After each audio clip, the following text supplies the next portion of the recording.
The Science of Growing Rich by Wallace Wattles. Author's Preface. This book is pragmatical, not philosophical, a practical manual, not a treatise upon theories.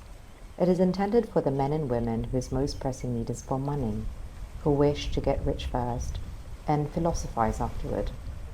It is for those who want results and who are willing to take the conclusions of science as a basis for action, without going into all the processes by which those conclusions were reached.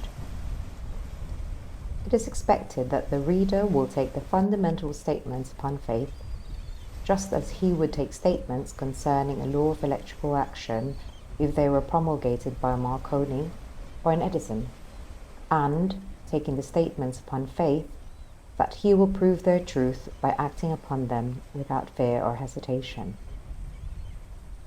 Every man or woman who does this will certainly get rich, for the science herein applied is an exact science, and failure is impossible.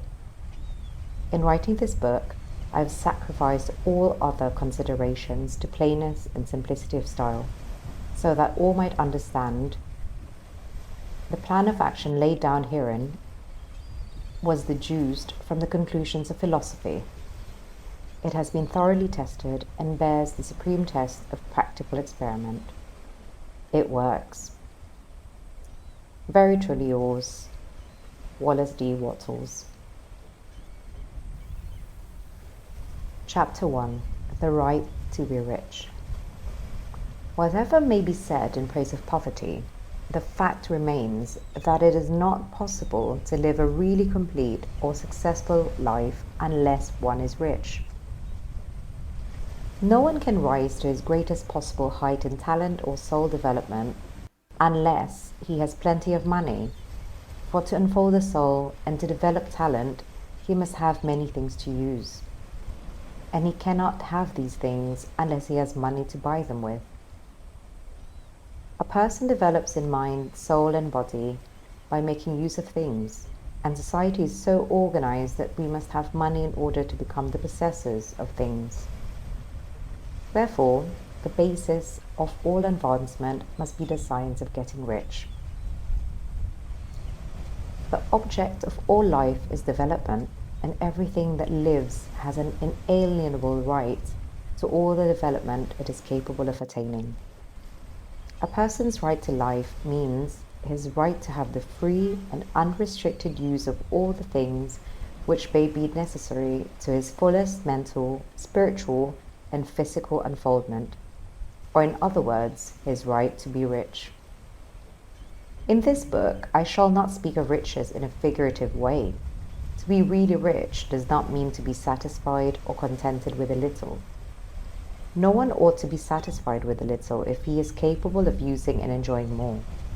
The purpose of nature is the advancement and unfoldment of life, and everyone should have all that can contribute to the power, elegance, beauty, and richness of life.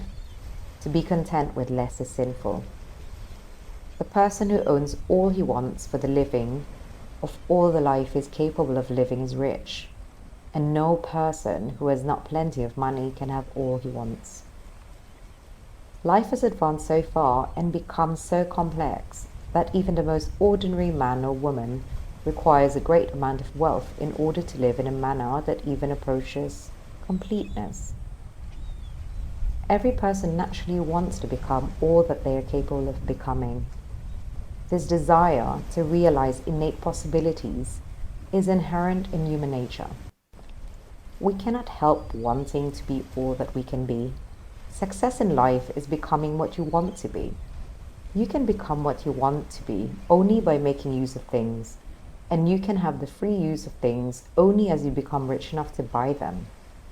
To understand the science of getting rich is therefore the most essential of all knowledge. There is nothing wrong in wanting to get rich.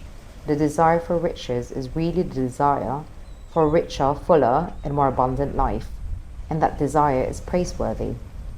The person who does not desire to live more abundantly is abnormal, and so the person who does not desire to have money enough to buy all he wants is abnormal.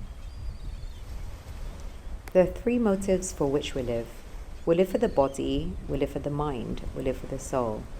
No one of these is better or holier than the other.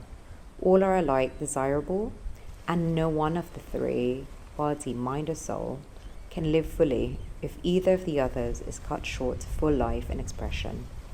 It is not right or noble to live only for the soul and deny mind or body, and it is wrong to live for the intellect and deny body or soul. We are all acquainted with the loathsome consequences of living for the body and denying both mind and soul, and we see that real life means the complete expression of all that a person can give forth through body, mind, and soul. Whatever he can say, no one can be really happy or satisfied unless his body is living fully in its every function, and unless the same is true of his mind and his soul. Wherever there is unexpressed possibility or function not performed, there is unsatisfied desire. Desire is possibility seeking expression of function, seeking performance.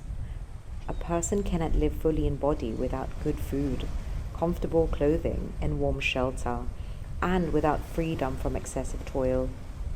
Rest and recreation are also necessary to his physical life. One cannot live fully in mind without books and time to study them, without opportunity for travel and observation, or without intellectual companionship.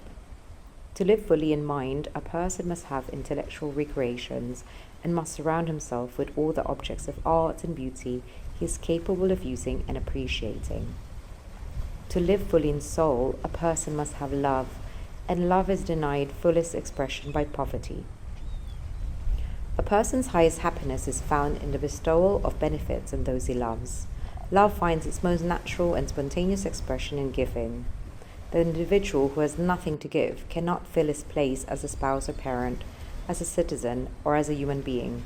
It is in the use of material things that a person finds full life for his body, develops his mind, and unfolds his soul. It is therefore of supreme importance to each individual to be rich. It is perfectly right that you should decide to be rich. If you're a normal man or woman, you cannot help doing so. It is perfectly right that you should give your best attention to the science of getting rich, for it is the noblest and most necessary of all studies. If you neglect this study, you are derelict in your duty to yourself, to God and humanity, for you can render to God and humanity no greater service than to make the most of yourself.